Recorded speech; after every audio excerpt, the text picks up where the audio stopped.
Following the death of Augustus in 14 CE, the Roman Empire entered a new era under the rule of the Julio Claudian Dynasty. This period was marked by the reigns of emperors from Augustus's family line, beginning with Tiberius.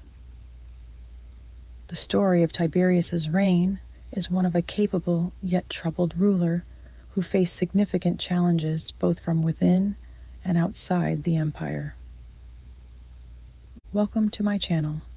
Today we'll explore the fascinating lives and legacies of Julio Claudian Dynasty. Please remember to like and subscribe to our channel for more fascinating historical explorations. Now let's begin with Tiberius, who set the stage for this remarkable period. Tiberius, born Tiberius Claudius Nero, on November 16th, 42 BCE, was the stepson of Augustus. His mother, Livia Drusilla, married Augustus after her divorce from Tiberius's father. Tiberius was initially not the first choice for Augustus's successor, but the premature deaths of other potential heirs, including Augustus's grandsons Gaius and Lucius Caesar, eventually positioned Tiberius as the heir apparent. Tiberius's early life was marked by military and political service. He proved himself as a capable military commander, notably during campaigns in Germany and Pannonia. His military successes earned him respect and recognition, but his relationship with Augustus was often strained, partly due to Tiberius's reluctance to pursue the political career Augustus envisioned for him. When Augustus died in 14 CE, Tiberius was well prepared but hesitant to take on the mantle of emperor. Despite his reluctance, he accepted the role and was confirmed by the Senate as the new princeps. Tiberius's reign began with efforts to maintain continuity and stability, adhering to the policies and principles established by Augustus. He was cautious in his approach, often seeking the advice of the Senate and relying on trusted advisors, such as his longtime confidant, Sejanus. One of the most notable aspects of Tiberius's reign was his administrative competence. He focused on strengthening the empire's financial position, ensuring efficient tax collection, and maintaining a balanced budget. Tiberius was known for his frugality and careful management of the state's resources, which helped to stabilize the economy and fund public works. Tiberius also continued Augustus's policy of consolidating the empire's borders rather than pursuing aggressive expansion. He fortified the frontiers and ensured the security of the provinces through strategic military deployments. Tiberius' cautious approach to foreign policy aimed to maintain peace and stability, avoiding costly and unnecessary conflicts. Despite his administrative successes, Tiberius' reign was plagued by political intrigue and personal tragedy. His relationship with the Senate deteriorated over time as he became increasingly distrustful and reclusive. The influence of Sejanus, who was appointed as the head of the Praetorian Guard, grew significantly, leading to widespread suspicion and fear. Sejanus used his position to consolidate power, orchestrating purges and treason trials to eliminate potential rivals. The turning point in Tiberius's reign came with the downfall of Sejanus. In 31 CE, Tiberius discovered Sejanus's plot to overthrow him, leading to Sejanus's arrest and execution. The purge that followed saw many of Sejanus's supporters executed or exiled, further destabilizing the political environment in Rome. The betrayal and subsequent purges deepened Tiberius's paranoia and led him to withdraw from public life even more. Tiberius spent the later years of his reign on the island of Capri, leaving the day-to-day administration of the empire to his trusted officials. His absence from Rome and increasing isolation contributed to the perception of a distant and aloof ruler. The lack of direct oversight allowed corruption and mismanagement to take root, exacerbating tensions within the empire. Tiberius's final years were marked by a sense of disillusionment and weariness. He died on March 16th, 37 CE, at the age of 77, leaving behind a complex legacy. His reign was characterized by a mix of administrative competence and political turmoil. While he successfully maintained the stability and financial health of the empire, his distrust and reclusiveness created an environment ripe for intrigue and corruption. Tiberius's legacy is further complicated by the contrast between his capable governance and his personal flaws. He was a skilled administrator who ensured the empire's prosperity, but was also a ruler who struggled with the pressures of power and the betrayal of those closest to him. His reign set the stage for the subsequent emperors of the Julio Claudian Dynasty, each of whom would face their own unique challenges and leave their mark on Roman history. Tiberius's relationship with the provinces was notably pragmatic. He sought to maintain a delicate balance between local autonomy and imperial oversight. His policies aimed to integrate the provinces more closely into the empire, while respecting local traditions and governance structures. This approach helped to reduce resistance and foster loyalty among provincial elites. One of the most significant challenges Tiberius faced was maintaining the loyalty and discipline of the Roman legions. The legions were crucial to the security and stability of the empire, but they also posed a potential threat if their loyalty wavered. Tiberius took several measures to ensure the loyalty of the legions, including regular pay, land grants upon retirement, and a clear chain of command. His military reforms aimed to maintain the effectiveness and morale of the troops, ensuring they remained a formidable force. Tiberius also invested in public works and infrastructure projects, continuing the legacy of Augustus. He oversaw the construction and repair of roads, aqueducts, and public buildings, which not only improved the quality of life for Roman citizens, but also demonstrated the benevolence and capability of the imperial administration. These projects helped to solidify Tiberius's reputation as a competent ruler committed to the welfare of the empire. Despite his efforts to govern effectively, Tiberius's reign was marred by his increasing isolation and distrust of those around him. His withdrawal to Capri and reliance on officials like Sejanus allowed for a disconnect between the emperor and the people. This disconnect contributed to a sense of unease and uncertainty, which would have lasting implications for the stability of the Julio Claudian Dynasty. In assessing Tiberius's reign, it is essential to recognize the duality of his legacy. On one hand, he was a capable and efficient administrator who maintained the stability and prosperity of the Roman Empire.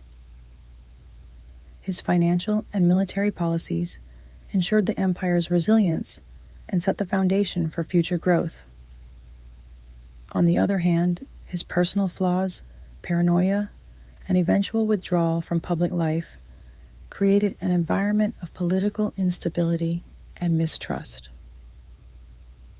Tiberius's reign serves as a poignant reminder of the complexities of leadership and the delicate balance required to govern a vast and diverse empire.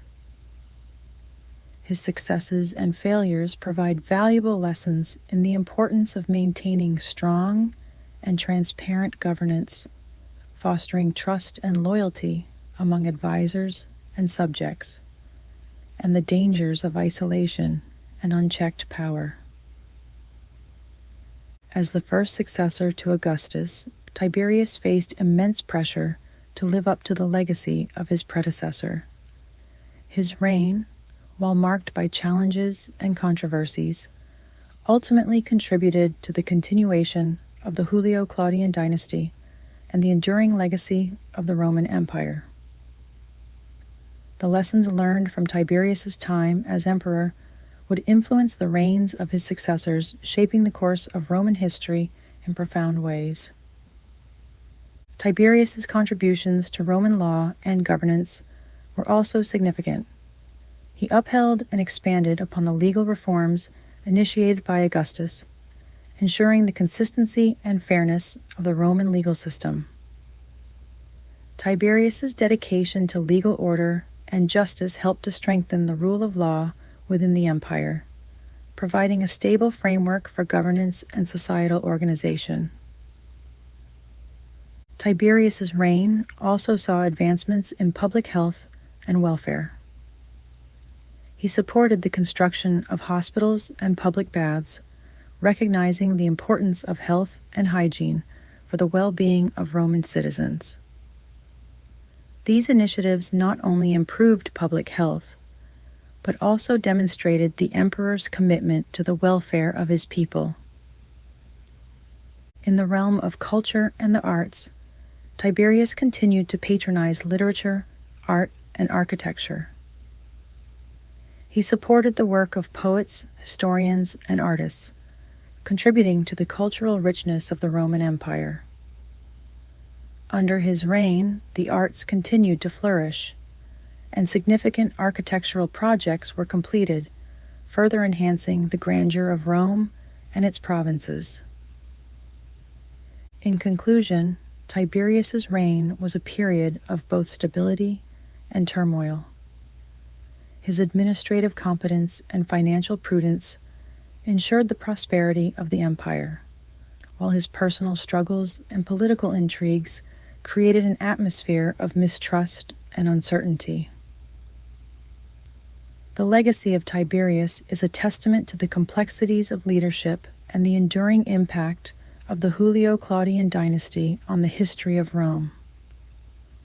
His reign set the stage for the subsequent emperors, each of whom would build upon or react to the foundations laid by Augustus and Tiberius, shaping the destiny of the Roman Empire for generations to come.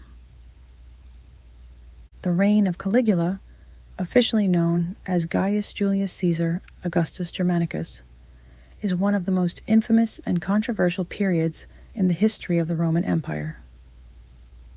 Caligula's rule, which lasted from 37 to 41 CE, is often characterized by reports of extravagance, cruelty, and madness.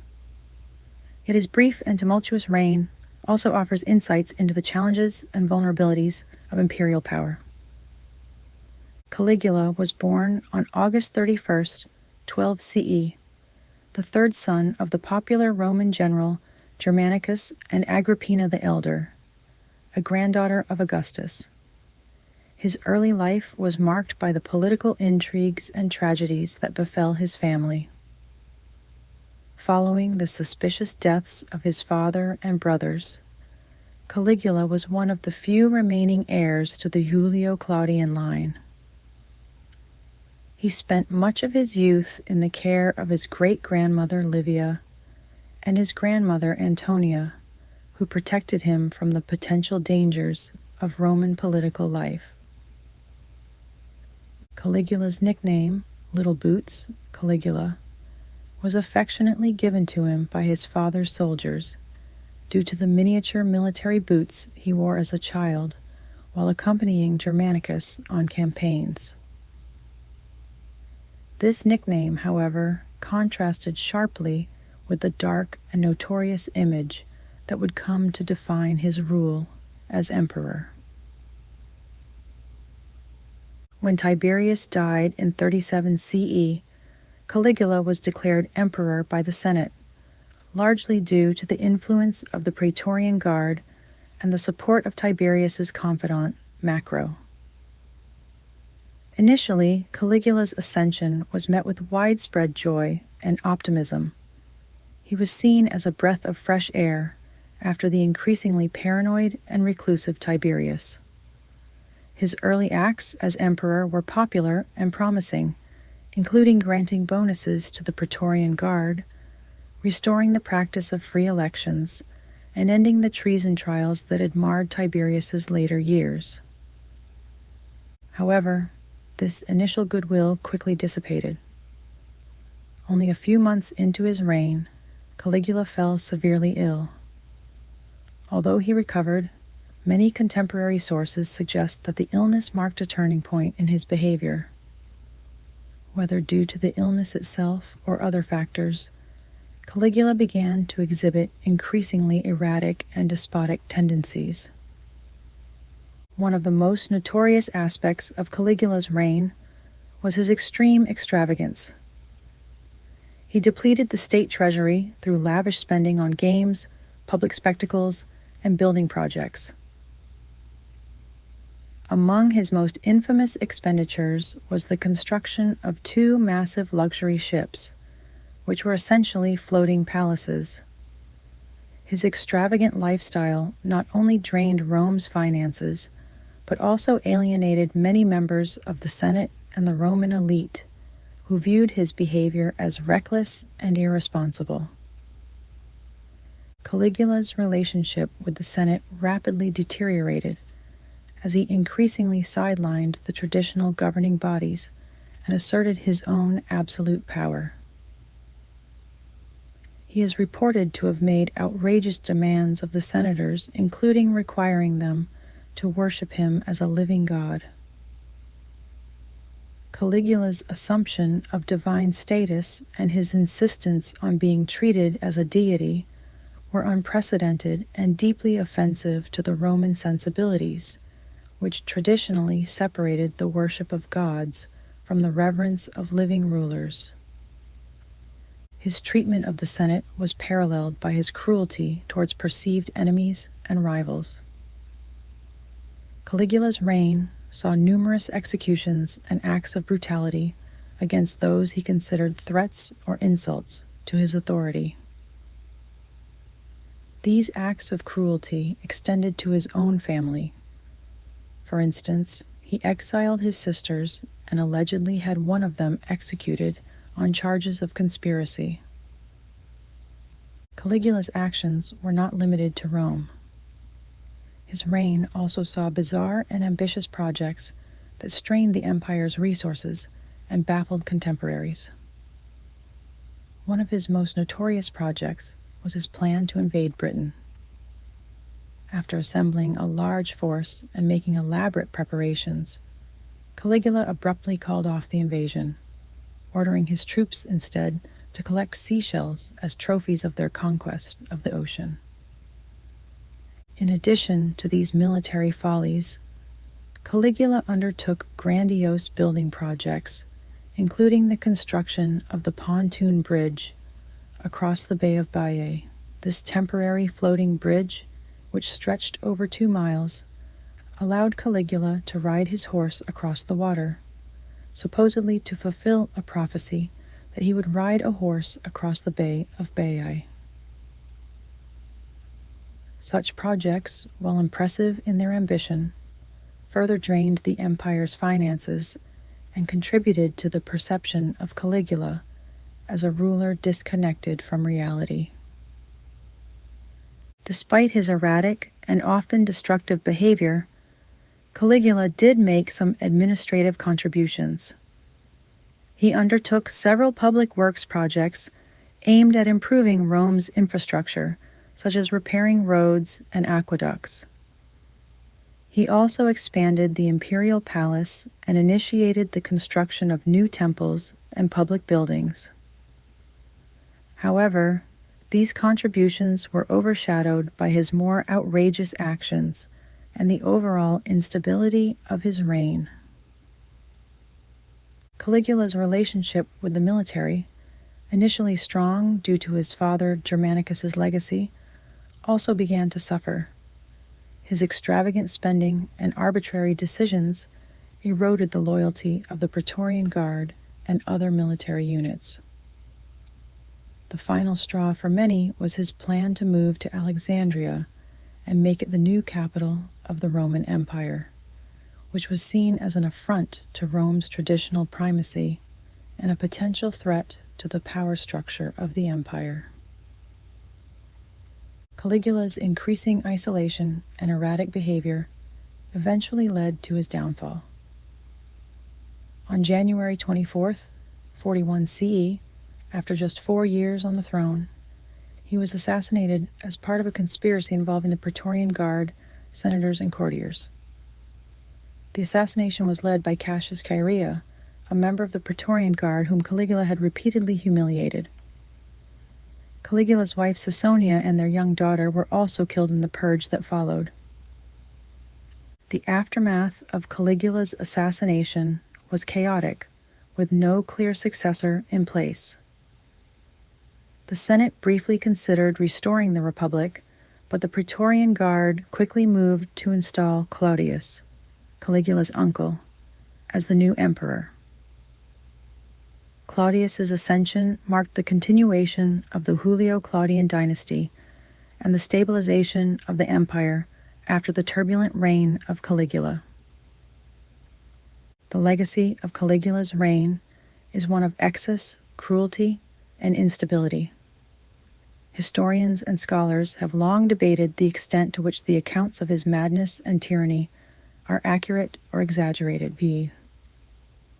While contemporary sources such as Suetonius and Tacitus provide detailed accounts of his reign, these sources were written with a bias against Caligula, possibly exaggerating his faults to emphasize the contrast with his successors.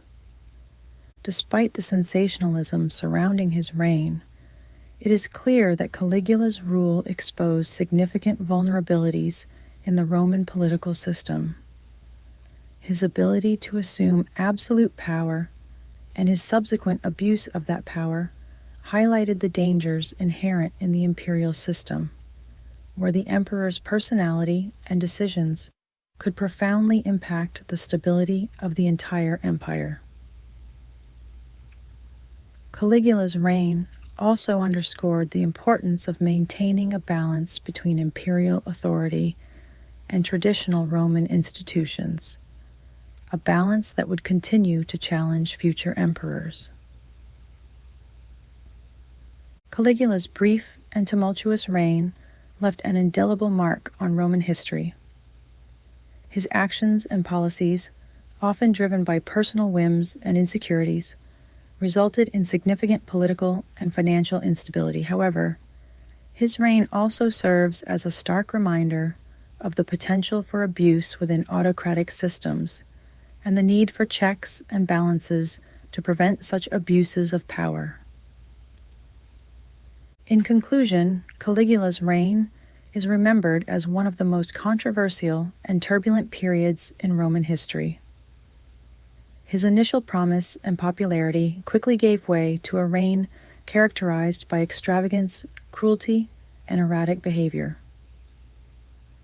Despite his brief rule, the impact of Caligula's actions resonated throughout the Roman Empire, influencing the reigns of his successors and shaping the course of the Julio Claudian Dynasty. The lessons learned from his time as emperor highlight the challenges and complexities of imperial rule and the delicate balance required to maintain stability and governance in a vast and diverse empire. Caligula's reign, although short, brought to light the fragility of the Roman imperial system and the dangers of absolute power without accountability.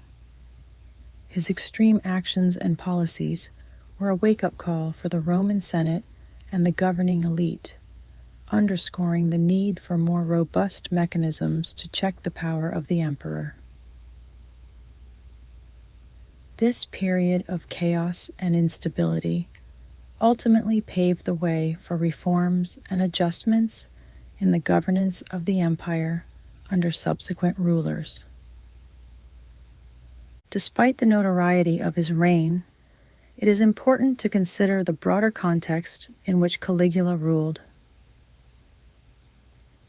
The early Roman Empire was still in its formative years, grappling with the transition from a republic to a monarchy. The structures and norms of imperial governance were still evolving and the reign of each emperor contributed to the shaping of these institutions. Caligula's excesses and failures highlighted the need for a more balanced and stable approach to imperial rule, lessons that would inform the policies of his successors. In evaluating Caligula's reign, modern historians also consider the potential exaggerations and biases in ancient sources. While there is no doubt that his actions were often extreme and detrimental to the empire, the extent of his madness and cruelty may have been amplified by his detractors.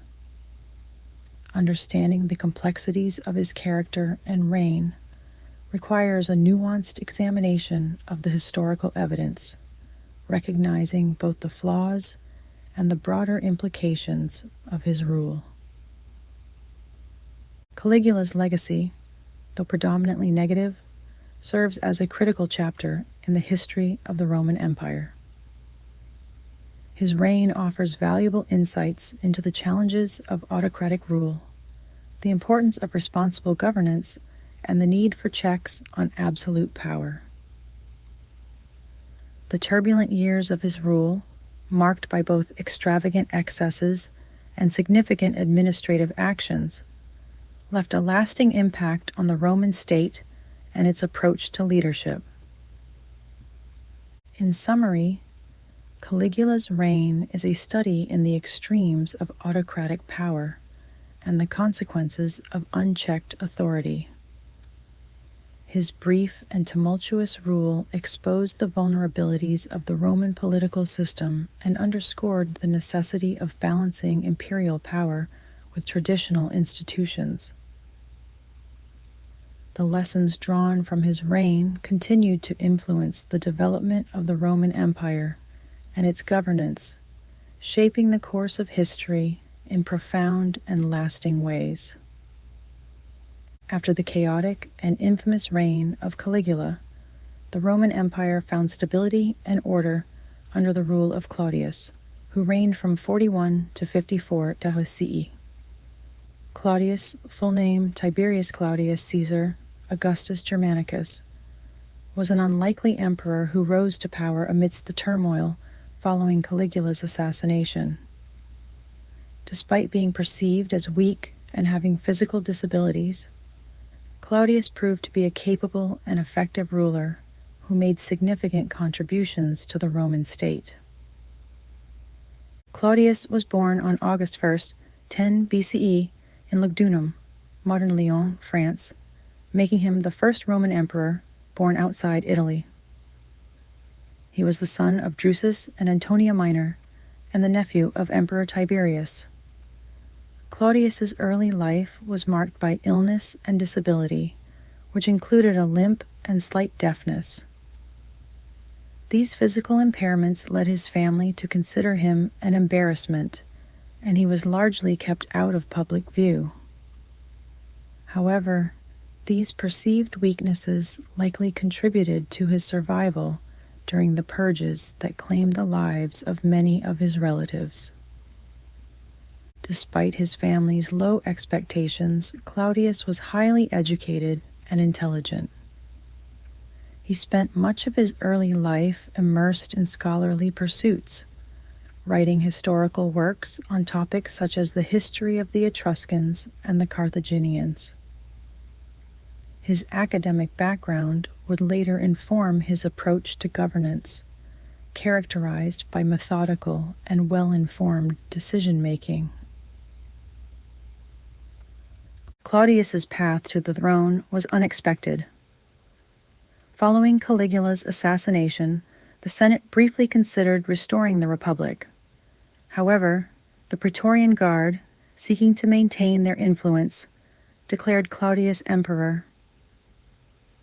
The Senate had little choice but to acquiesce, and Claudius was officially proclaimed emperor on January 25, 41 CE. Claudius's ascension was initially met with skepticism. Many viewed him as a puppet of the Praetorian Guard and doubted his ability to rule effectively. However, Claudius quickly demonstrated his competence and decisiveness. One of his first acts as emperor was to secure the loyalty of the Praetorian Guard by granting them substantial bonuses, ensuring their support and stabilizing his position. Claudius's reign was marked by some significant administrative and legal reforms.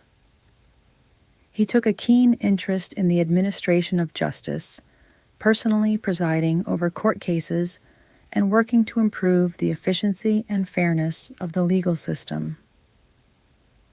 Claudius reformed the Senate, adding new members from the provinces and increasing its diversity. This move aimed to better represent the empire's diverse population and integrate the provinces more closely into the imperial system. One of Claudius's most notable achievements was his expansion of the Roman Empire. He launched a successful invasion of Britain in 43 CE, a campaign that had been contemplated by his predecessors but never executed. The conquest of Britain extended Roman control over the island, leading to the establishment of the province of Britannia. This expansion not only increased Rome's territorial holdings, but also demonstrated Claudius's military capabilities and ambition. Claudius also undertook extensive public works projects to improve Rome's infrastructure and enhance the quality of life for its citizens. He commissioned the construction of new roads, aqueducts, and canals, including the Aqua Claudia and the Anio Novus, which provided fresh water to Rome. These projects not only showcased Roman engineering prowess, but also contributed to the city's health and sanitation. In addition to his focus on infrastructure, Claudius worked to reform the empire's financial system. He implemented measures to increase tax revenues and reduce corruption within the provincial administrations. Claudius also standardized the empire's coinage, helping to stabilize the economy and facilitate trade. His fiscal policies aimed to ensure the empire's financial stability and support his ambitious building projects and military campaigns. Claudius's interest in improving the empire's administration extended to the provinces. He granted Roman citizenship to many provincials and reformed the governance of the provinces to ensure more effective and fair administration. Claudius's policies promoted greater integration of the provinces into the Roman state, fostering loyalty and stability throughout the empire. Despite his many achievements, Claudius's reign was not without challenges and controversies. His personal life, particularly his marriages, was a source of scandal and intrigue. Claudius was married 4 times, and his wives wielded significant influence over him.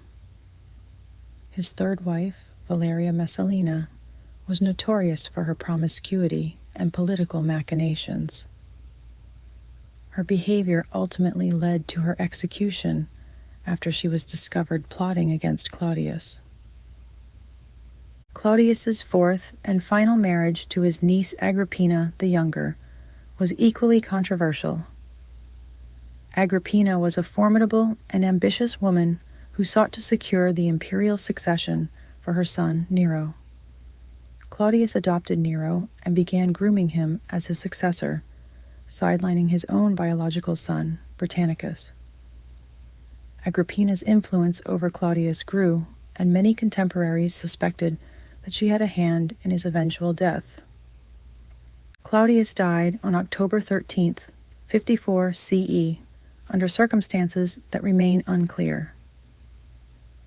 While some sources suggest that he died of natural causes, others allege that he was poisoned by Agrippina to ensure Nero's ascension to the throne.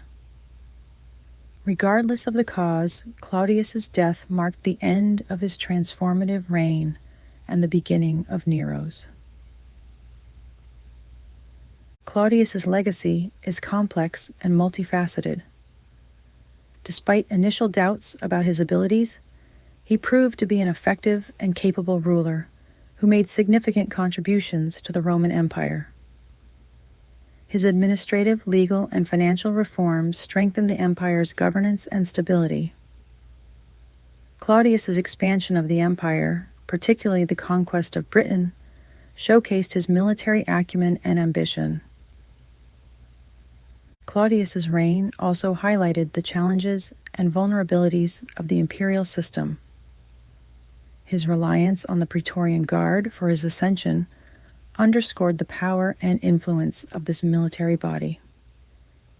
Additionally, the scandals and intrigues of his personal life revealed the potential for manipulation and corruption within the imperial court. In conclusion, Claudius's reign was a period of significant achievement and transformation for the Roman Empire. His administrative reforms, public works projects, and military conquests left a lasting impact on the empire's development and stability.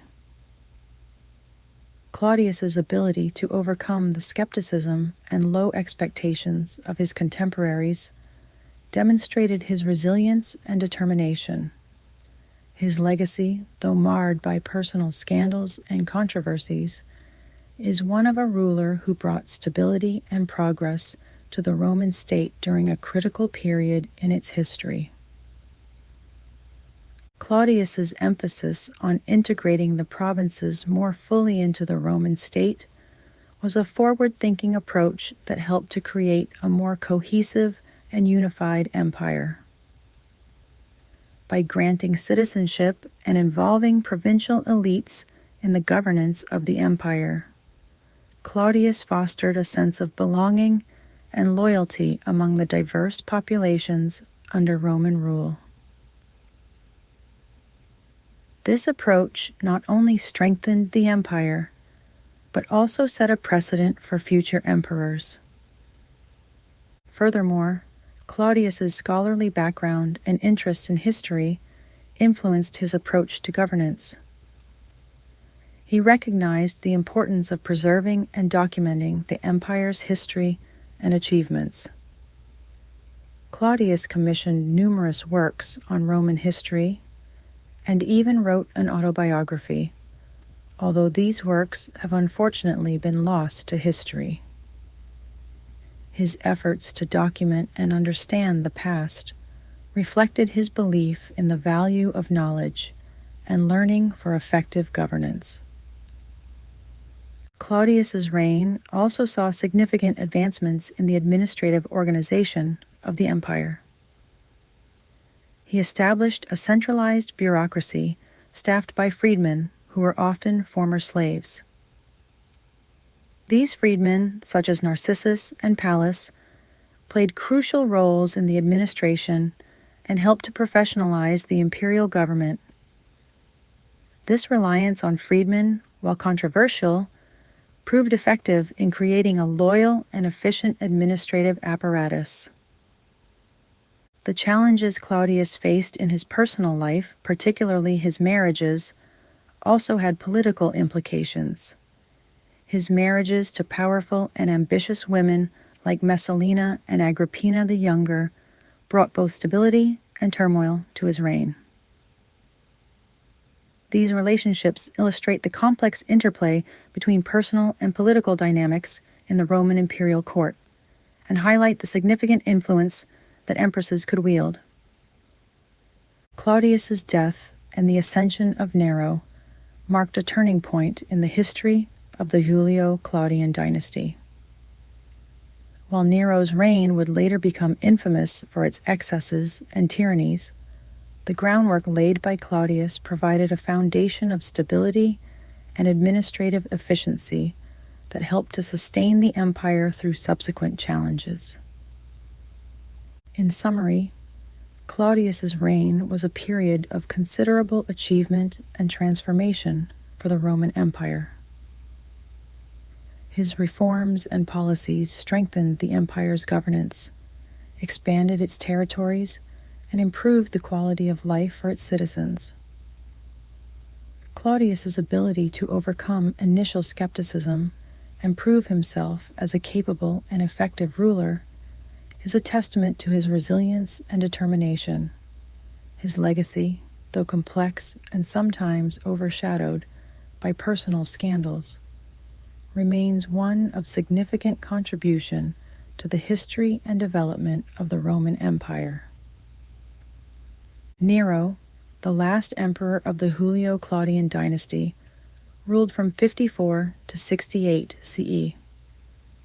His reign is often remembered for its dramatic and tumultuous events, marked by significant cultural achievements as well as political and social upheavals. Nero's complex legacy encompasses both his contributions to Roman culture and the controversies that ultimately led to his downfall.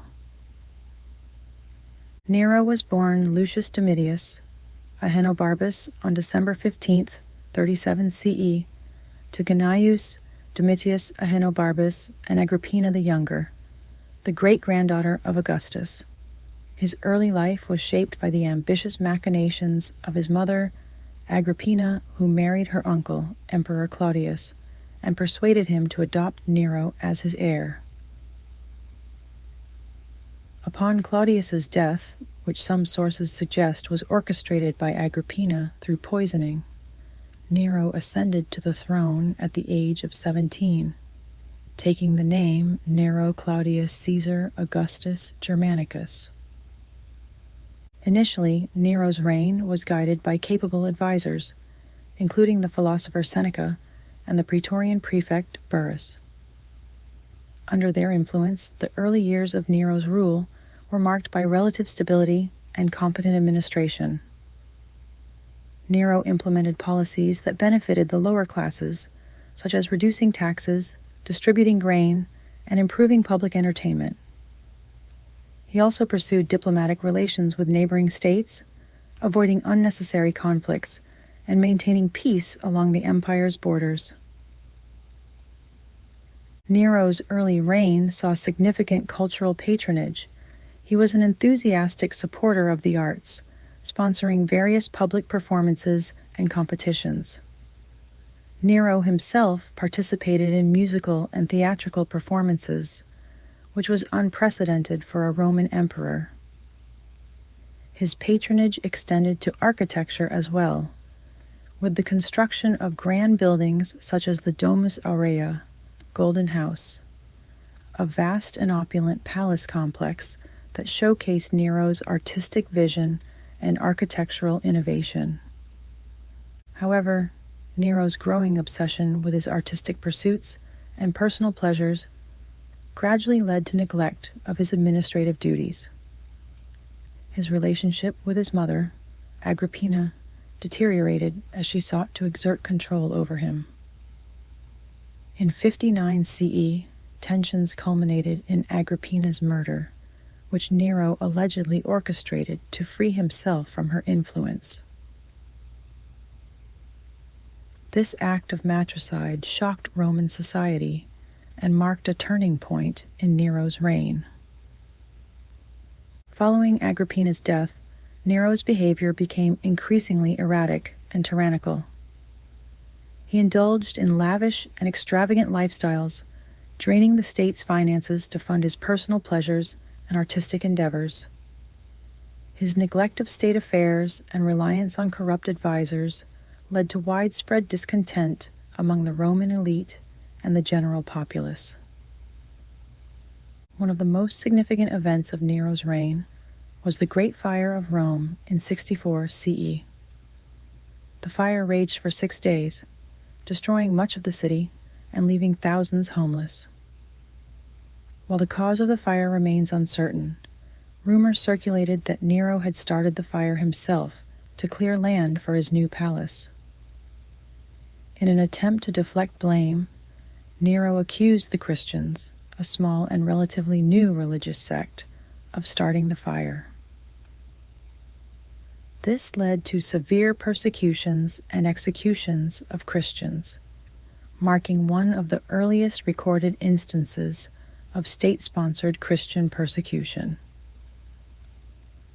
Nero's response to the fire included ambitious reconstruction efforts. He initiated the rebuilding of Rome with wider streets, improved building codes, and the construction of the Domus Aurea. While these projects showcase Nero's architectural vision, they also placed a significant financial burden on the empire, exacerbating economic difficulties. Nero's reign also faced external challenges, including revolts and military uprisings.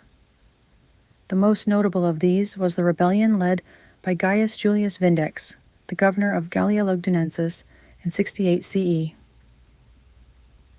Vindex's revolt, motivated by opposition to Nero's tyrannical rule, gained the support of Servius Sulpicius Galba, the governor of Hispania Tarraconensis.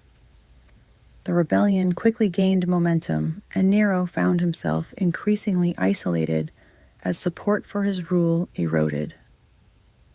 Facing the imminent threat of being overthrown, Nero's response was initially indecisive. As the rebellion grew and the Senate declared him a public enemy, Nero fled Rome.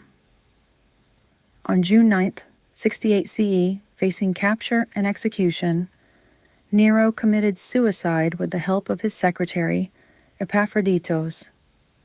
His last words, according to historical accounts, were "Qualis artifex pareo," "What an artist dies in me," reflecting his enduring self-image as a patron of the arts.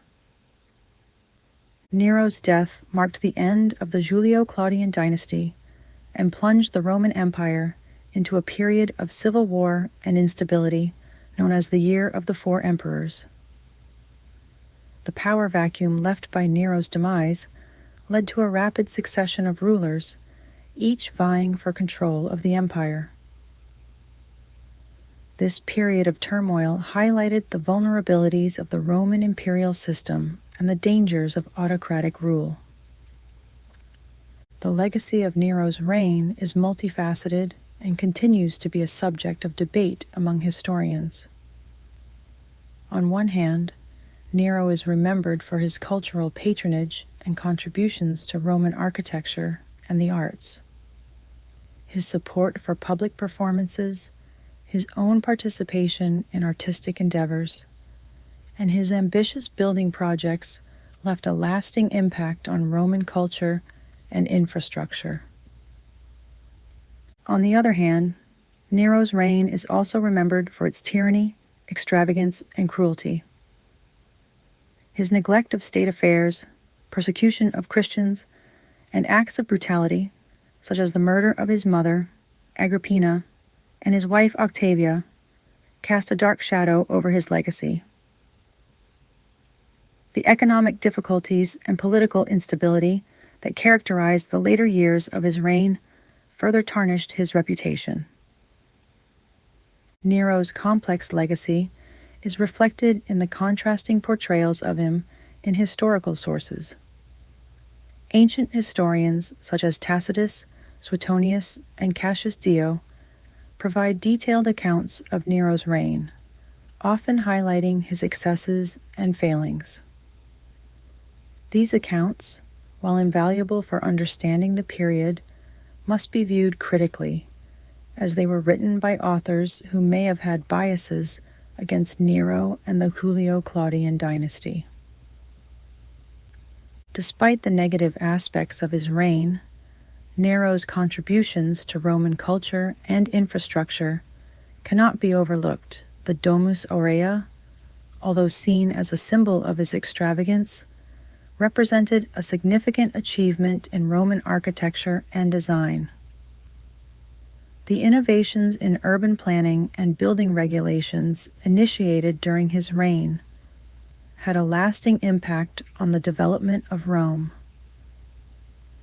In evaluating Nero's reign, it is essential to consider the broader context of the Julio Claudian dynasty and the challenges of governing a vast and diverse empire. Nero's reign exposed the vulnerabilities of the imperial system and the potential for abuse of power. The lessons learned from his rule influenced subsequent emperors, and contributed to the evolution of the Roman Empire's governance. Nero's reign also provides insights into the role of propaganda and public perception in maintaining imperial authority. His efforts to portray himself as a cultural patron and artist were part of a broader strategy to legitimize his rule and win the favor of the populace.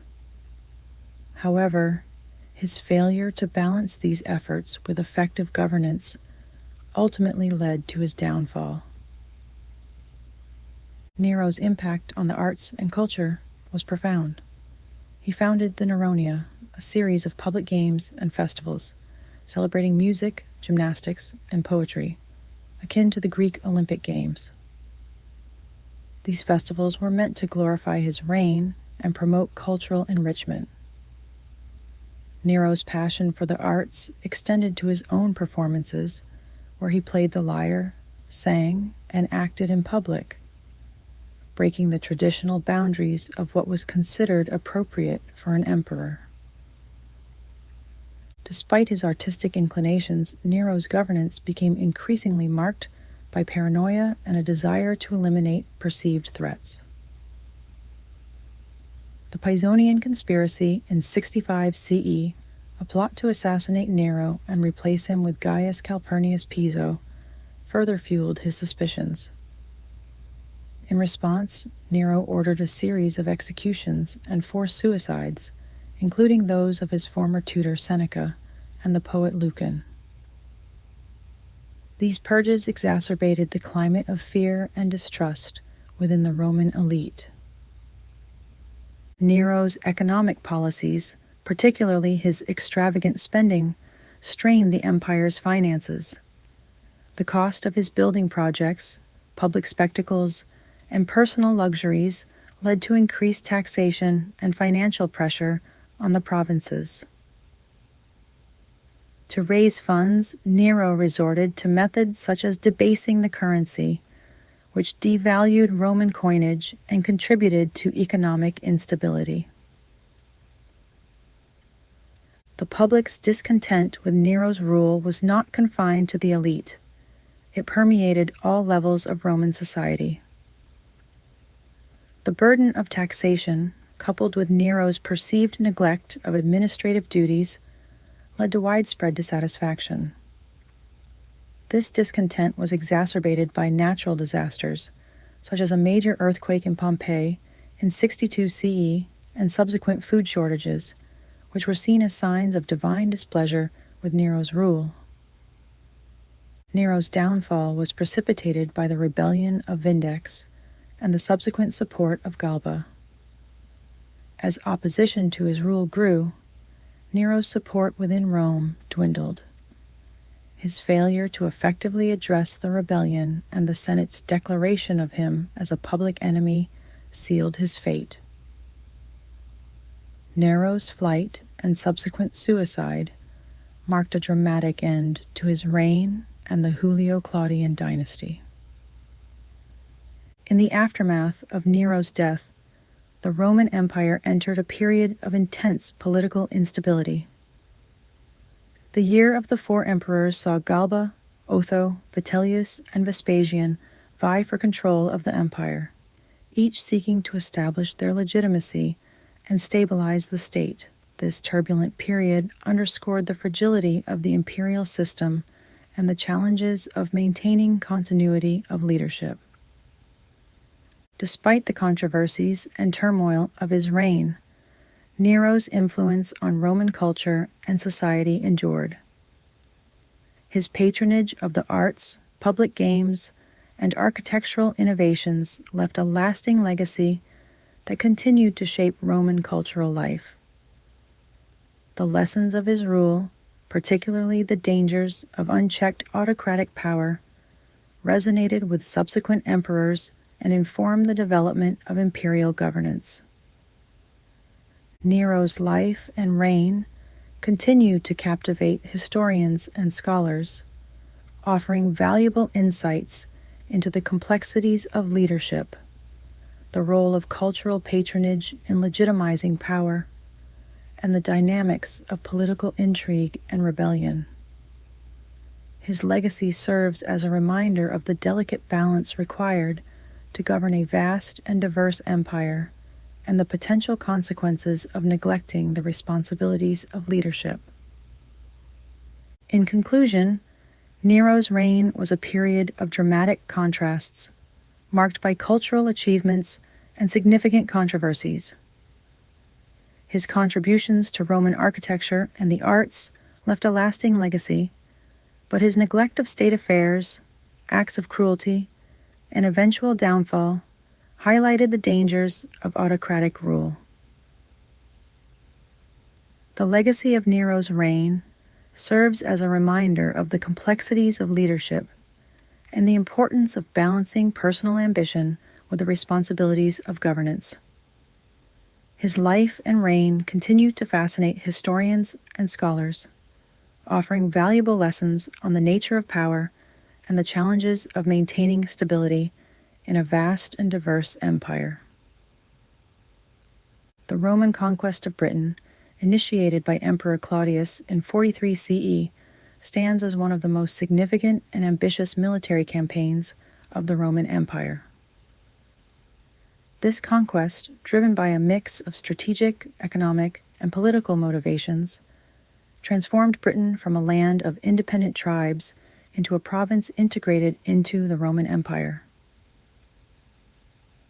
The campaign's complexities, challenges, and ultimate successes highlight the military prowess and strategic acumen of the Romans and their ability to incorporate diverse territories into their empire.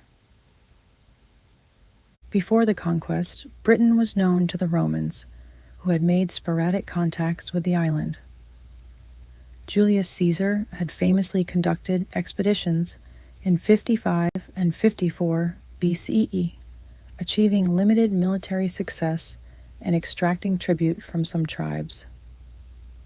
However, these expeditions did not result in lasting Roman control.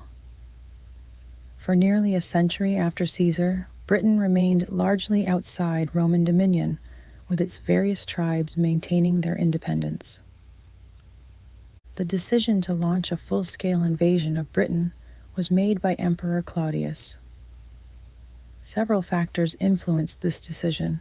Politically, Claudius sought to bolster his legitimacy and reputation. As a relatively new emperor who had come to power in 41 CE, Claudius faced skepticism and needed a significant military victory to solidify his rule. Conquering Britain, a land that had eluded his predecessors, offered an opportunity to achieve glory and demonstrate his capability as a leader. Economically, Britain was known for its rich natural resources, including metals such as tin, lead, and silver. These resources were valuable to the Roman economy and could provide substantial economic benefits. Strategically, controlling Britain would enhance Roman security by extending the empire's northern frontier and reducing the threat of raids from the island's tribes. The Roman invasion force, commanded by Aulus Plautius, consisted of approximately 40,000 soldiers, including 4 legions and auxiliary troops. The legions involved were the Thortriton Gemina, 9 Hispana, 2 Augusta, and Schlex Valeria Victrix. The invasion fleet crossed the English Channel and landed on the southeastern coast of Britain, likely near present-day Richborough. The initial stages of the campaign saw the Romans engaging in several battles with British tribes.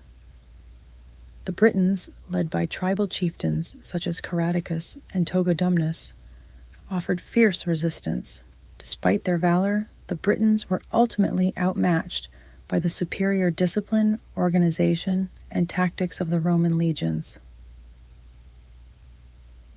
One of the key battles occurred near the River Medway, where the Romans secured a decisive victory.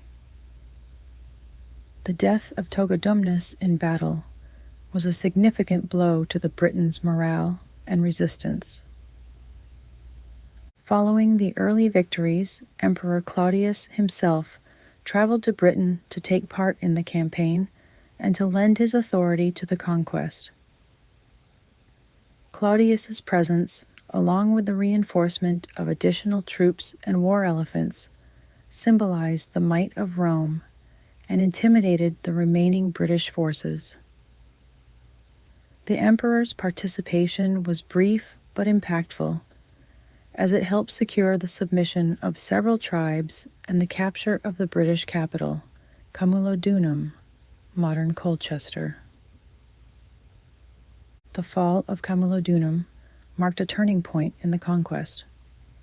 The Romans established the city as the provincial capital and built a legionary fortress to secure their control. The establishment of Camulodunum as a Roman colony served as a base for further military operations and the administration of the newly conquered territories. The campaign did not end with the initial victories, as resistance continued in various parts of Britain. One of the most notable leaders of this resistance was Caradicus, who led a guerrilla war against the Romans for several years. Caradicus became a symbol of defiance and resilience, rallying support from various tribes in central and western Britain. Despite his efforts, Caradicus was eventually defeated and captured in 51 CE. He was taken to Rome, where his dignified demeanor during his trial impressed the Romans, leading to his pardon by Claudius. The Roman conquest of Britain was not just a series of military engagements. It also involved significant efforts to integrate and Romanize the local population. The Romans established a network of roads, forts, and settlements to facilitate control and communication across the province. The construction of these infrastructures, including the famous Watling Street, connected key military and administrative centers, enabling the efficient movement of troops and resources. Romanization involved the introduction of Roman culture, law, and economic practices. Roman towns such as Londinium, only London, and Verulamium, St. Albans, were founded, becoming centers of trade and administration. The local elite were encouraged to adopt Roman customs, wear Roman clothing, and participate in the Roman political system. Many British chieftains and nobles were integrated into the Roman administrative framework, which helped maintain stability and local cooperation. The introduction of Roman law and governance transformed the social and political landscape of Britain. The Romans imposed their legal system, which included codified laws and a structured judiciary. This legal framework provided a sense of order and predictability, contributing to the stability of the province. Additionally, the establishment of Roman-style villas and estates introduced new agricultural practices and economic models, enhancing productivity and trade. Despite these efforts at integration, resistance and rebellion continued to flare up. The most significant revolt occurred in 61 CE, led by Boudica, queen of the Iceni tribe.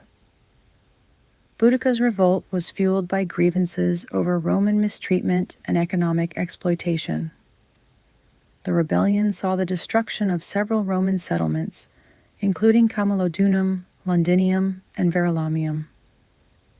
The Romans eventually suppressed the revolt with great brutality, reinforcing their control but also highlighting the ongoing tensions between the conquerors and the local population. The suppression of Boudica's revolt marked the consolidation of Roman rule in Britain. The province was divided into several administrative districts, each governed by a Roman official. The establishment of permanent military garrisons ensured that the legions could respond swiftly to any threats. Over time, the Roman presence brought relative stability and prosperity to Britain, facilitating economic growth and cultural exchange. One of the lasting legacies of the Roman conquest of Britain was the introduction of Roman engineering and architecture.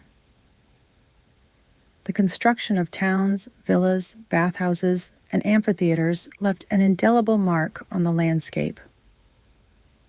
The remnants of these structures can still be seen today, providing insights into the daily lives of Romanized Britons and the extent of Roman influence.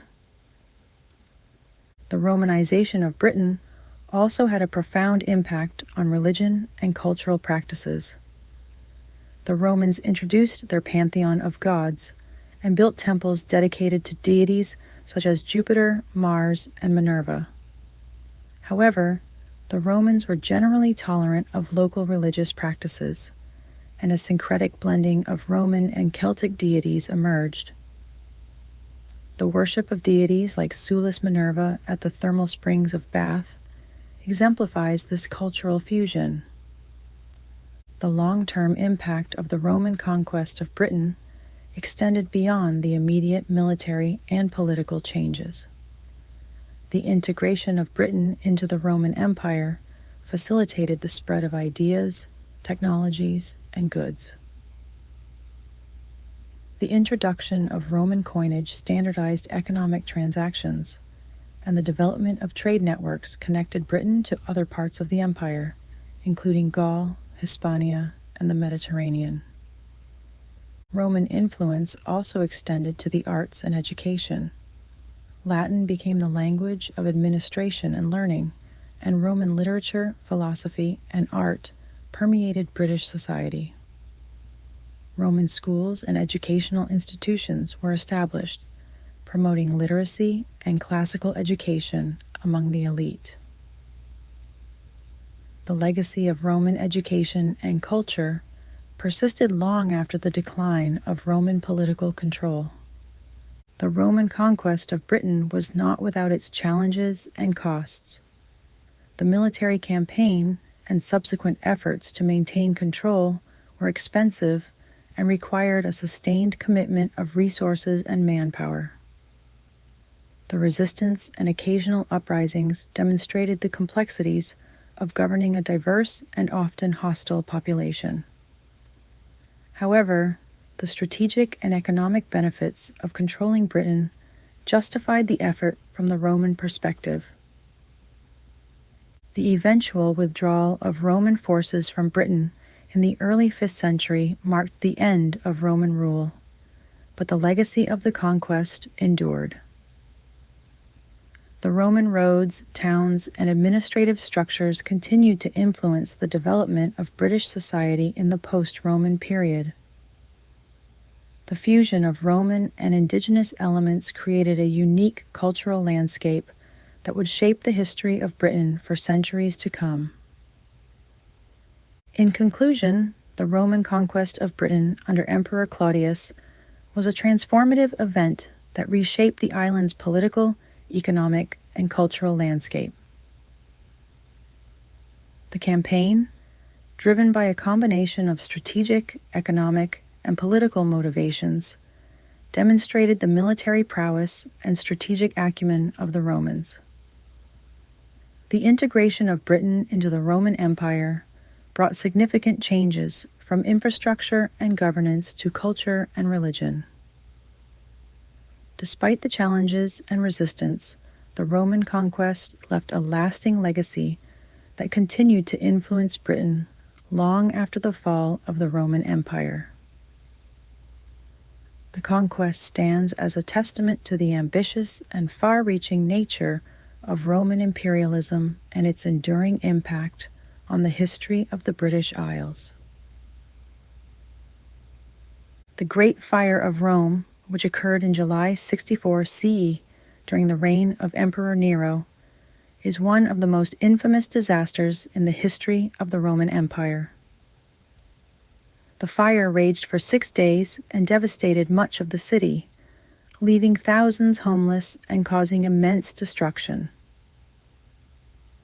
The aftermath of the fire, including Nero's controversial response and the subsequent persecution of Christians, had far-reaching implications for Rome and its inhabitants.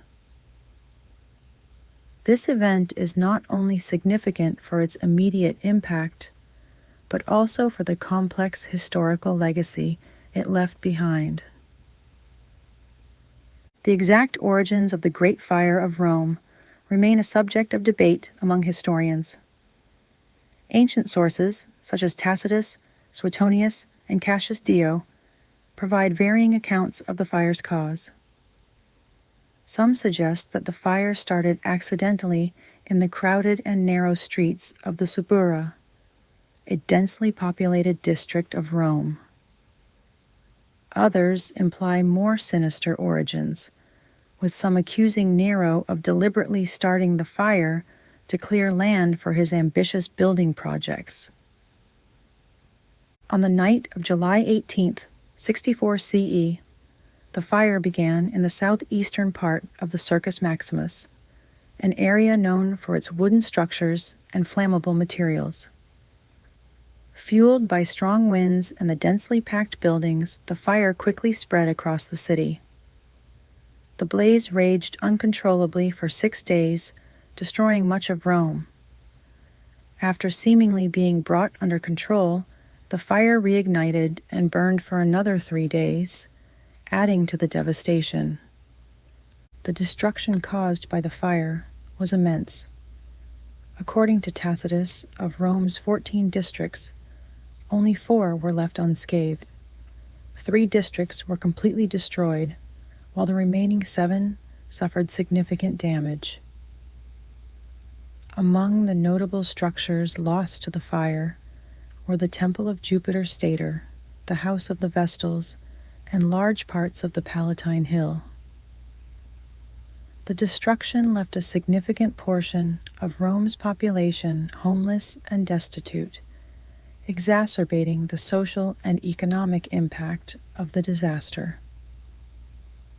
Emperor Nero's response to the fire was swift but controversial. According to Tacitus, Nero was at his villa in Antium, about 35 miles from Rome, when the fire broke out. Upon learning of the disaster, he returned to the city and organized relief efforts. Nero opened his private gardens, the Gardens of Maecenas, to shelter the displaced, and he arranged for food supplies to be distributed at reduced prices. These actions were intended to alleviate the suffering of the victims and demonstrate his commitment to the well-being of his subjects. Despite these relief efforts, Nero's actions were met with suspicion and criticism. One of the most enduring and controversial aspects of the Great Fire of Rome is the accusation that Nero himself was responsible for starting the fire. Suetonius and Cassius Dio alleged that Nero set the city ablaze to make way for his grandiose plans to rebuild Rome according to his vision. These sources claim that Nero watched the city burn from the Tower of Maecenas while playing the lyre and singing the Sack of Ilium, an image that has been immortalized in popular culture as Nero fiddling while Rome burned. Modern historians generally viewed these accounts with skepticism, recognizing the political motives that may have influenced such depictions of Nero. It is more likely that the fire was accidental, exacerbated by the city's vulnerable infrastructure. Nevertheless, the rumors of Nero's involvement in the fire and his alleged indifference to the suffering of his people fueled resentment and unrest among the populace. In the aftermath of the fire, Nero embarked on an ambitious reconstruction plan to rebuild Rome. He envisioned a new city with wider streets, more open spaces, and buildings constructed from fire-resistant materials such as brick and stone. This new urban planning aimed to reduce the risk of future fires and improve the overall quality of life in the city. Nero's plan included the construction of his opulent palace, the Domus Aurea, Golden House, which occupied a vast area in the heart of Rome. The Domus Aurea was a symbol of Nero's grandiose vision and his taste for luxury. The palace complex featured vast gardens, artificial lakes, and lavishly decorated rooms with frescoes, mosaics, and gold leaf. While the Domus Aurea showcased Roman architectural and artistic achievements, it also became a focal point for criticism. Many Romans viewed the palace as a testament to Nero's extravagance and a stark contrast to the suffering of those who had lost their homes in the fire. To deflect blame and placate the anger of the populace, Nero sought scapegoats for the disaster. He found convenient targets in the Christian community, a relatively new and growing religious group in Rome. Christians were already viewed with suspicion and hostility due to their distinct beliefs and practices, which differed significantly from traditional Roman religion. Nero capitalized on these sentiments, accusing the Christians of starting the fire and initiating a brutal persecution. According to Tacitus, Nero's persecution of Christians was exceptionally cruel. Christians were subjected to horrific punishments, including being covered in animal skins and torn apart by dogs, crucified, and burned alive to serve as nighttime illumination in Nero's gardens. This persecution, intended to divert attention from Nero's own failures, marked one of the earliest and most severe instances of state-sponsored violence against Christians. The Great Fire of Rome and Nero's subsequent actions had profound and lasting effects on the Roman Empire and its inhabitants. The reconstruction efforts transformed the urban landscape of Rome, introducing new architectural styles and urban planning principles that influenced future developments. However, the heavy taxation and financial strain required to fund these projects contributed to economic difficulties and public discontent. Nero's persecution of Christians had significant implications for the Christian community and the broader history of Christianity. The brutal treatment of Christians under Nero's rule solidified their identity as a persecuted group and strengthened their resolve. The stories of martyrdom and suffering became central to Christian narratives, inspiring future generations of believers and shaping the development of early Christian theology. The political fallout from the Great Fire of Rome further weakened Nero's position as emperor. The widespread suspicion and resentment towards Nero, exacerbated by the rumors of his involvement in the fire and his lavish spending on the Domus Aurea, eroded his support among the Roman elite and the general populace. The perception of Nero as a tyrant and a despot contributed to the growing opposition to his rule. In 68 CE, faced with mounting revolts and the loss of support from the Senate and the military, Nero's reign came to a dramatic end. Declared a public enemy by the Senate, Nero fled Rome and ultimately took his own life. His death marked the end of the Julio Claudian Dynasty and ushered in a period of civil war known as the Year of the Four Emperors. The Great Fire of Rome remains a pivotal event in the history of the Roman Empire, illustrating the interplay between natural disasters, political power, and public perception. The fire's immediate impact on the city's infrastructure and population was profound. and the subsequent reconstruction efforts reshaped the urban fabric of Rome. Nero's controversial response to the disaster, including the persecution of Christians, left an indelible mark on Roman history and contributed to his downfall.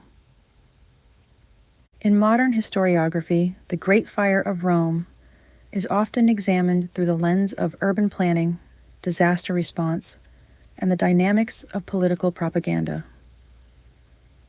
The event serves as a case study in how leaders manage crises, the role of public perception in maintaining political legitimacy, and the ways in which natural disasters can catalyze significant social and political changes. The legacy of the Great Fire of Rome continues to capture the imagination of historians, scholars, and the public. The event is emblematic of the challenges faced by ancient cities, the complexities of leadership, and the enduring human struggle to rebuild and recover in the aftermath of catastrophe. As such, the Great Fire of Rome remains a compelling and instructive chapter in the history of the Roman Empire, offering valuable insights into the resilience and adaptability of both its leaders and its people. In conclusion, the Great Fire of Rome was a catastrophic event that had far-reaching consequences for the city and its inhabitants. The fire's destruction, Nero's controversial response, and the subsequent persecution of Christians are central to understanding the historical significance of this disaster.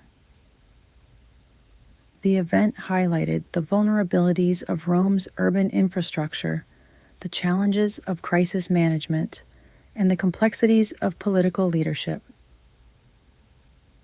The Great Fire of Rome stands as a testament to the enduring impact of natural disasters on human societies and the ways in which such events can shape the course of history. Nero's persecution of Christians is one of the most notorious episodes in the history of the Roman Empire and had profound implications for the early Christian community. This period of intense persecution began in 64 CE, following the Great Fire of Rome, and marked one of the earliest instances of state-sponsored violence against Christians. The events that unfolded under Nero's rule highlight the interplay of politics, religion, and public perception in ancient Rome. The Great Fire of Rome in July 64 CE devastated much of the city, leaving a large portion of the population homeless and fueling widespread anger and unrest. As the fire raged for 6 days, destroying a significant part of the city, including homes, temples, and public buildings, rumors began to spread about its origins. Despite efforts to extinguish it, the fire reignited and continued to cause extensive damage. Emperor Nero, who was at his villa in Antium when the fire started, returned to Rome to coordinate relief efforts. He opened his private gardens to provide shelter for the homeless and arranged for food supplies to be distributed at reduced prices. Despite these measures, public suspicion and resentment toward Nero grew, fueled by rumors that he had ordered the fire to clear land for his grandiose building projects, including his planned palace, the Domus Aurea. Facing mounting public anger and desperate to deflect blame, Nero sought a scapegoat. He found a convenient target in the Christian community, a relatively new and rapidly growing religious group that was already viewed with suspicion and hostility by many Romans. Christians were often misunderstood and accused of subversive activities, as their refusal to worship the Roman gods and participate in traditional civic rituals set them apart from mainstream Roman society. Nero capitalized on these existing prejudices, accusing the Christians of starting the fire. According to the historian Tacitus, Nero's decision to blame the Christians was strategic, aiming to divert public outrage away from himself and onto a vulnerable minority. Tacitus, writing several decades later, described Nero's actions in his Annals. To get rid of the report, Nero fastened the guilt and inflicted the most exquisite tortures on a class hated for their abominations, called Christians by the populace. The ensuing persecution was brutal and widespread. Nero ordered the arrest of Christians who were subjected to horrific tortures and executions. Some were covered in animal skins and torn apart by dogs, while others were crucified or burned alive to serve as human torches in Nero's gardens. These public executions were designed not only to punish the Christians, but also to serve as a spectacle to entertain and appease the Roman populace. The severity and cruelty of the persecution left an indelible mark on the Christian community. The martyrdom of many Christians during this period became a powerful symbol of faith and resilience, strengthening the resolve of believers and fostering a sense of solidarity. Stories of martyrdom, such as those of Saints Peter and Paul, who were believed to have been executed during Nero's reign, became central to the Christian narrative and inspired future generations of Christians. Peter, one of Jesus' apostles and a prominent leader in the early Christian church, is traditionally believed to have been crucified upside down in Rome during Nero's persecution. Paul, another key figure in early Christianity and author of many New Testament letters, is said to have been beheaded in Rome. Their martyrdoms, along with those of countless others, highlighted the profound sacrifices made by early Christians and the extreme challenges they faced. Nero's persecution had significant political and social implications beyond its immediate impact on the Christian community.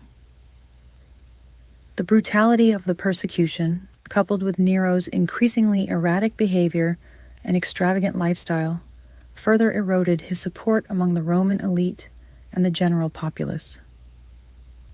Nero's actions were seen as indicative of his tyranny and disregard for human life, contributing to the growing dissatisfaction with his rule. The persecution of Christians under Nero also set a precedent for future Roman emperors. Although the intensity and frequency of persecutions varied over time, the idea that Christians could be targeted and punished for their beliefs became embedded in Roman policy. Subsequent emperors, including Domitian and Diocletian, would implement their own campaigns against Christians, often motivated by political expediency and a desire to reinforce traditional Roman religious practices. Nero's persecution also had a lasting impact on the Christian theological and ecclesiastical development. The experiences of persecution and martyrdom shaped early Christian theology, emphasizing themes of suffering, redemption, and the promise of eternal life. The notion of martyrdom as a testimony of faith and a pathway to sanctity became deeply ingrained in Christian thought and practice. The events of Nero's persecution were chronicled by early Christian writers such as Tertullian and Eusebius, who used these accounts to inspire and encourage their fellow believers. The narratives of suffering and martyrdom served to strengthen the faith of Christians and provided a powerful counter-narrative to the Roman portrayal of Christianity as a dangerous and subversive cult. The memory of Nero's persecution also played a role in the development of Christian identity and community cohesion.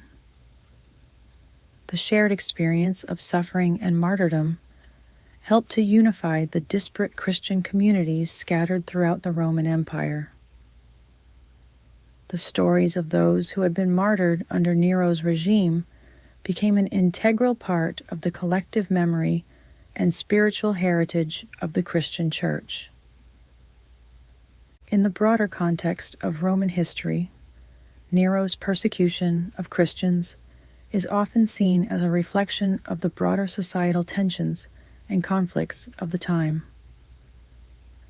The rapid growth of Christianity posed a challenge to traditional Roman religious and social norms. As Christians increasingly distinguished themselves from mainstream society through their beliefs and practices, they became targets for those seeking to uphold traditional values and maintain social order. Nero's use of Christians as scapegoats for the Great Fire of Rome is also illustrative of the ways in which rulers can exploit religious and ethnic minorities to deflect blame and consolidate power. By directing public anger towards the Christians, Nero sought to protect his own position and distract from his failings as a leader. This tactic of scapegoating would be employed by other rulers throughout history in various contexts. The historical accounts of Nero's persecution, while valuable, must be viewed with a critical eye. Ancient historians like Tacitus and Suetonius, while providing detailed descriptions of the events, were writing from their own perspectives and may have had their own biases. Additionally, the accounts of early Christian writers, while essential for understanding the impact on the Christian community, were often hagiographical and aimed at promoting the faith. Despite these challenges in interpreting the historical record, the significance of Nero's persecution of Christians is undeniable. It represents one of the earliest and most severe instances of religious persecution in the Roman Empire, and had lasting consequences for both the Roman state and the Christian Church. The events of this period underscore the complex relationship between religion, politics, and society in ancient Rome. Nero's persecution also influenced the way Christians viewed the Roman state and their place within it. The suffering endured under Nero's rule reinforced the idea that true faith required steadfastness in the face of adversity. This perspective helped to shape the development of Christian teachings about the relationship between believers and secular authorities, emphasizing a commitment to spiritual integrity over compliance with unjust political power. The persecution under Nero also contributed to the formation of a distinct Christian identity. As Christians faced hostility and violence, they developed a stronger sense of communal identity and solidarity. This shared experience of persecution helped to distinguish the Christian community from other religious and social groups in the Roman Empire, fostering a sense of belonging and mutual support among believers. Furthermore, the stories of martyrdom and persecution under Nero served as a powerful tool for evangelism. The courage and faith demonstrated by the martyrs inspired others to join the Christian faith, attracted by the strength and resilience of the Christian community. The accounts of martyrdom became central to Christian teaching and literature, reinforcing the message of sacrifice and redemption. In conclusion, Nero's persecution of Christians following the Great Fire of Rome was a pivotal event that had profound and lasting implications. The brutality of the persecution, driven by Nero's need to deflect blame and maintain power, left a deep scar on the Christian community and shaped its development for centuries to come. The stories of martyrdom and suffering became central to the Christian narrative, inspiring future generations and reinforcing the faith of believers. The persecution also contributed to the broader societal tensions and conflicts of the time, highlighting the challenges faced by religious minorities in a predominantly pagan society. The legacy of Nero's persecution serves as a reminder of the enduring impact of religious intolerance and the resilience of those who stand firm in their beliefs despite facing extreme adversity. The year of the four emperors, 69 CE, was a turbulent and chaotic period in the history of the Roman Empire, marked by a rapid succession of rulers and civil wars. Following the death of Emperor Nero, the Roman Empire plunged into a power struggle that saw four emperors, Galba, Otho, Vitellius, and Vespasian, ascend to the throne within a single year. This year of political instability highlighted the vulnerabilities of the imperial system and set the stage for the eventual rise of the Flavian dynasty. The crisis began with the suicide of Nero in June 68 CE, which marked the end of the Julio Claudian Dynasty. Nero's death left a power vacuum, as he had no clear successor. The Roman Senate initially declared Galba, the governor of Hispania Tarraconensis, as emperor. Galba, an elderly and experienced military leader, was seen as a stabilizing figure who could restore order to the empire. Galba's reign, however, was short-lived and fraught with difficulties. Upon his arrival in Rome, Galba quickly alienated key groups, including the Praetorian Guard, by refusing to pay the customary donatives promised by Nero. His attempts to enforce strict fiscal discipline and punish those perceived as corrupt further eroded his support. Galba's austere and unpopular measures created widespread dissatisfaction and unrest. Recognizing the fragility of his position, Galba adopted Lucius Calpurnius, Piso Frugi Licinianus, as his heir in January 69 CE, bypassing Otho, a former supporter who had hoped to succeed him. Otho, feeling betrayed and desperate to secure his own power, orchestrated a coup. On January 15, 69 CE, Otho bribed the Praetorian Guard to support him, leading to the assassination of Galba and Piso in the Roman Forum. Otho was then proclaimed emperor by the Senate. Otho's reign also proved to be brief and tumultuous. His ascension was immediately challenged by Aulus Vitellius, the governor of Germania Inferior, who had been proclaimed emperor by his troops in December 68 CE. Vitellius's legions marched on Italy, leading to a confrontation between the rival claimants. Otho, seeking to consolidate his power, gathered his forces and met Vitellius's army at the Battle of Bedriacum in northern Italy. The battle, fought in April 69 CE, ended in a decisive defeat for Otho's forces. Recognizing the futility of further resistance and wishing to avoid a prolonged civil war, Otho committed suicide on April 16, 69 CE, after a reign of only 3 months. His death left Vitellius as the undisputed ruler of Rome, and the Senate quickly confirmed Vitellius as emperor. Vitellius's reign, like those of his predecessors, was marked by excess and instability. Known for his indulgent lifestyle and extravagant feasts, Vitellius quickly depleted the imperial treasury. His favoritism towards his own supporters and his harsh treatment of those who had opposed him further alienated key factions within the empire.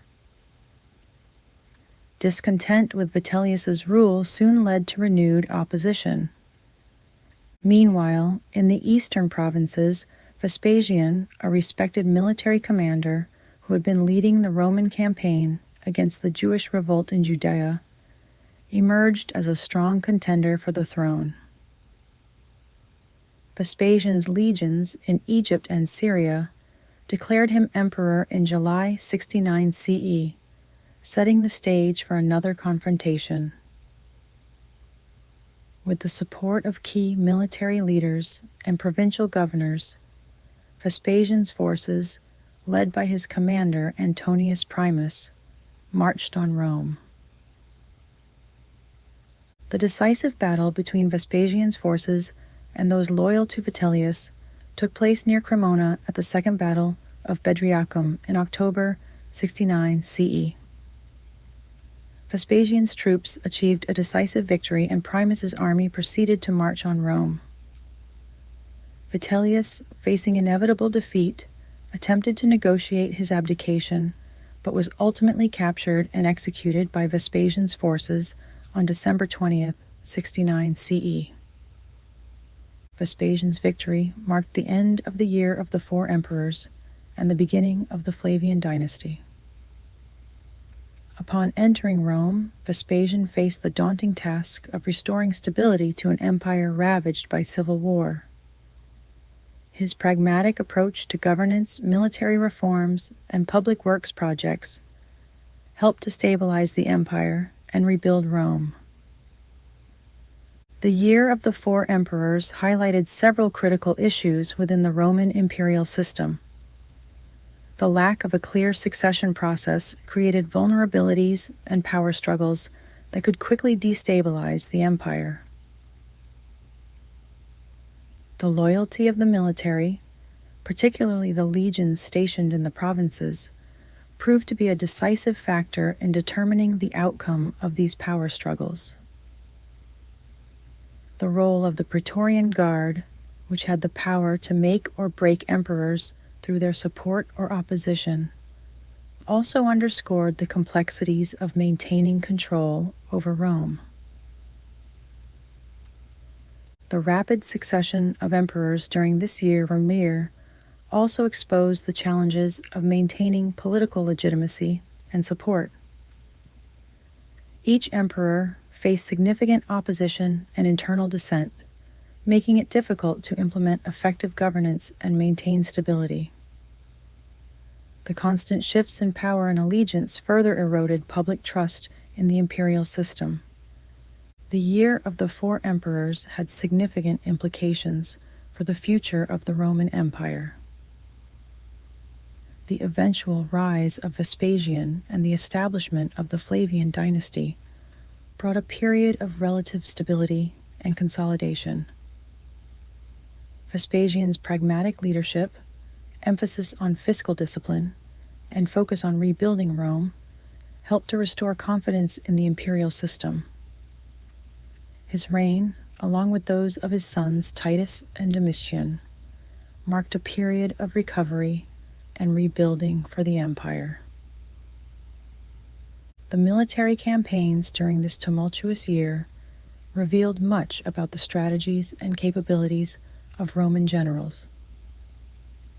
Each claimant to the throne relied heavily on the loyalty of their troops and their ability to maneuver and supply large armies across vast distances. These campaigns also showcased the critical role of logistics and the importance of securing supply lines in maintaining the effectiveness of Roman military forces. In a broader historical context, the Year of the Four Emperors serves as a case study in the vulnerabilities and challenges of autocratic rule. The events of this year illustrate the importance of clear succession processes, the need for broad-based support from both the military and the civilian population, and the dangers of internal divisions and power struggles. The lessons learned from this tumultuous period informed subsequent reforms and policies aimed at strengthening the stability and resilience of the Roman state. The legacy of the Year of the Four Emperors also extends to the historiography of the Roman Empire. Ancient historians such as Tacitus and Suetonius documented these events in detail, providing valuable insights into the political dynamics and social conditions of the time. Their accounts, while influenced by their own perspectives and biases, remain essential sources for understanding this critical juncture in Roman history. In addition to the political and military aspects, the Year of the Four Emperors had significant social and economic repercussions. The civil wars disrupted trade and agricultural production, leading to food shortages and economic hardship for many Romans. The constant state of flux and uncertainty also eroded confidence in the stability of the empire, affecting all levels of society. The year also saw the mobilization and movement of large numbers of troops across the empire, which had both immediate and long-term impacts on Roman society. The presence of armies in various regions brought both protection and destruction, as soldiers required supplies and sometimes resorted to looting when resources were scarce. These movements also facilitated the spread of ideas and practices, contributing to the cultural exchange within the empire. One of the most profound legacies of the Year of the Four Emperors was the establishment of the Flavian dynasty by Vespasian. His rise to power marked the beginning of a new era for the Roman Empire, characterized by a return to stability and strong central leadership. Vespasian's pragmatic and effective governance set a standard for his successors and helped to restore faith in the imperial system. Vespasian's reign also emphasized the importance of military support in securing and maintaining power. By carefully cultivating the loyalty of the legions and ensuring their needs were met, Vespasian established a model of military leadership that would be followed by future emperors. His ability to balance military and civilian priorities contributed to the overall stability and prosperity of the empire. In conclusion, the Year of the Four Emperors was a period of significant upheaval and transformation in the Roman Empire. The rapid succession of rulers, civil wars, and political instability underscored the vulnerabilities of the imperial system and the complexities of maintaining power in a vast and diverse empire.